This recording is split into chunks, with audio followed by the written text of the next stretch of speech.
Goed, as die groot geskiedeniseksamen jou 'n bietjie hoofpyn gee, haal rustig asem. Jy het op presies die regte plek afgekom. Vandag pak ons die era van verkenning aan en ons gaan dit so mooi vir jou uitsit dat jy enige vraag met selfvertroue sal kan antwoord. So hier's ons plan vir vandag. Dis heel eenvoudig. Ons skop af met die groot hoekom vraag, die soeke na speserye. Dan gaan ons die groot name op die oseaan ontmoet. Ons kyk na daardie noodlottige eerste ontmoeting in Suid-Afrika. Ons voel hoe die harde lewe op 'n VOC-skip was en dan sluit ons af met 'n vinnige tydlyn van die datums wat jy regtig moet ken. Klink goed? Kom ons spring weg. Goed, kom ons begin by die begin. Die heel belangrikste vraag, hoekom? Hoekom sou mense in die 1400s alles wat hulle het en ken agterlaat vir 'n gevaarlike reis op 'n klein houtskip oor 'n oseaan waarvan hulle niks geweet het nie? Dink vir 'n oomblik daaroor. Daar was geen weervoorspellings nie, geen Google Maps nie, net 'n kompas en die sterre en 'n see vol monsters as jy ou kaarte moes glo. Die kans dat jy nooit weer sou terugkom nie, was enorm. So wat op aarde kon so waardevol gewees het dat mense bereid was om daardie reuse risiko te neem? Wel, die antwoord is, daar was nie net een antwoord nie. Kyk 'n bietjie hier. Dit was 'n kragtige mengsel van redes. Ja, natuurlik was nuwe handelsroetes en die soeke na rykdom heel bo aan die lys, maar dit het ook oor godsdiens gegaan om die Christendom te versprei en oor nasionale trots om roem en mag vir jou land te kry. En dan was daar daardie menslike ding wat ons almal ken, pure nuuskierigheid en 'n onbesbaarlike lus vir avontuur. Hierdie punt is ongelooflik belangrik. Probeer jou regtige wêreld sonder yskas te indink. Kos word vinnig vrot en dis presies waar speserye die held van die storie word. Dit was nie net vir lekker smaak nie, dit was die 15de eeu se beste tegnologie om kos te preserveer.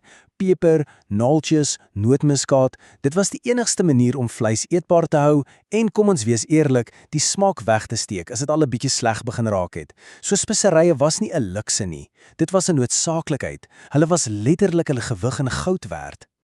So, hoekom dan die gevaarlike seereis aanpak as daar reeds landroetes na Asië was? Die antwoord is eintlik eenvoudig: geld en beheer. Daardie landroetes is deur Moslem en Arabiese handelaars beheer en hulle het die pryse van speserye die hoogte in laat skiet. Die Europeërs het toe met 'n briljante, maar baie gevaarlike plan vorendag gekom.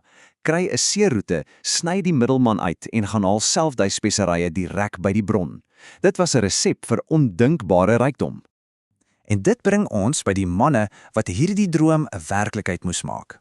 Ons kyk nou na twee Portugese kapteins wie se name vir altyd in die geskiedenisboeke staan, Bartolomeu Dias en Vasco da Gama. Kyk hoe die een se reis die ander se moontlik gemaak het. Die beste manier om dit te onthou is soos 'n aflosreus. Dias in 1487 het die eerste gevaarlikste skof gehardloop. Sy doel, vind die suidpunt van Afrika en bewys dat jy kan omseil. Hy het dit gedoen en as dit ware die aflosstokkie oorhandig. 10 jaar later gryp da Gama daardie stokkie, volg die roete wat Dias oopgemaak het en voltooi die reis tot by die eindstreep, Indië. So, Dias het die deur oopgesluit, da Gama was die heel eerste een wat deurgestap het. Nou, wanneer hierdie verkenners nuwe land ontdek het, het hulle 'n padron opgerig. Moenie 'n fout maak nie, hierdie was nie sommer net 'n klipmerker nie. Dit was soos om 'n vlag in klip te plant. 'n Duidelike, harde boodskap wat sê, ons was hier en hierdie land behoort nou aan Portugal. Dit was 'n ongelooflike kragtige simbool van hulle ambisie om grond te besit. Maar die grootste gevaar op hierdie reise was nie altyd die storms of die onbekende nie. Daar was 'n stille moordenaar aan boord van elke skip. 'n Vyand wat jy nie kon sien nie, maar wat die matrose een vir een uitgewis het. Wat was dit? Die antwoord, skeerbuik. Vandag klink dit vir ons eenvoudig, 'n tekort aan Vitamiene C. Maar in daardie dae was dit 'n absolute raaisel. Vir maande en maande was die dieet net harde beskuit en soutvleis. Geen vars vrugte, geen groente nie. En die gevolg was hierdie aaklige siekte wat jou liggaam van binne af vernietig het. Dit het meer matrose doodgemaak as al die storms en seegevegte saam. En hierdie soeke na 'n nuwe wêreld lei ons na 'n baie belangrike en tragiese oomblik. Die heel eerste aangetekende ontmoeting tussen Europese verkenners en die inheemse gooi-gooi mense. Dit het hier by Mosselbaai gebeur in 1488. Hierdie eerste ontmoeting tussen twee totaal verskillende wêrelde het baie vinnig in konflik ontaard. Maar wat was die vonk wat daai vuur aan die brand gesteek het? Was dit 'n geveg oor grond, oor goud? Nee. Die werklike rede was iets baie meer basies. Dit het alles oor water gegaan. Vir Diaz se bemanning, na maande op 'n soutsee, was vars water letterlik lewe. Vir die Khoikhoi was die plaaslike fontein hulle lewensbron. So jy het 2 groepe en 1 kosbare hulpbron. Dis 'n resep vir 'n ramp. En hier sien ons presies hoe die tragedie stap vir stap ontvou het. Eers het Diaz se matrose water gevat, heel moontlik sonder om te vra. Toe die Khoikhoi gereageer om hul hulpbron te beskerm en hulle het met klippe begin gooi.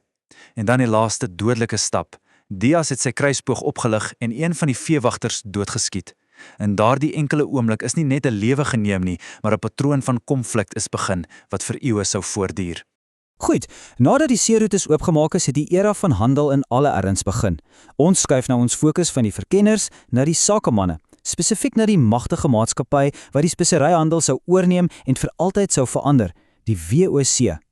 Die Verenigde Oos-Indiese Kompanjie of sommer die VOC. Dit was nie 'n regering nie, maar dit was net so magtig. Gestig in 1602 was hulle doelwit eenvoudig en meedoenloos. Domineer die wêreld se speseryhandel en maak soveel geld as moontlik. Dink aan hulle as die wêreld se heel eerste reuse korporasie met hul eie skepe, hul eie soldate en hul eie reëls. Vir die baase van die VOC en hulle diftige kantore was die winste ongelooflik, maar vir die gewone matroos aan boord, die lewe was 'n nagmerrie. Siektes soos skirbuik en die pes van al die rotte was 'n konstante gevaar. Die kos was 'n eentonige dieet van klipharde beskuit en vleis wat so sout was dat dit jou tong gebrand het. Privaatheid het nie bestaan nie, honderde mans is in vuil beknopte kwartiere saamgeprop en bo-op dit alles was daar die daaglikse vrees vir reuse storms, vir wrede seerowers of selfs vir 'n bloedige opstand van jou eie skepsmaats. Reg, ons is by die laaste deel. Vir daai eksamen is datums krities, so kom ons sluit af met 'n vinnige, duidelike tydlyn van die 4 sleuteloomblikke wat jy absoluut moet onthou. Sien dit as die ruggraat van hierdie hele storie. Hier is hulle eenvoudig en duidelik. 1488, Diaz maak die roete om die Kaap oop.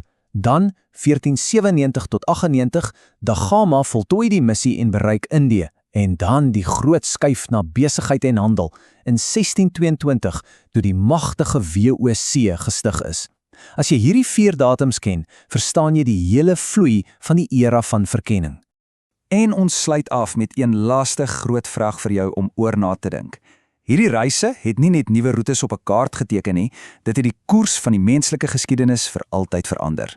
Dit het nuwe nasies geskaap en oues vernietig. Dit het wêreldekonomieë gebou op handel en konflik. So, dink daaroor na. As daardie klein houtskepe nooit die hawens verlaat het nie, hoe heeltemal anders sou ons wêreld, jou wêreld, vandag gelyk het. Baie sterkte met die eksamen, jy is nou gereed.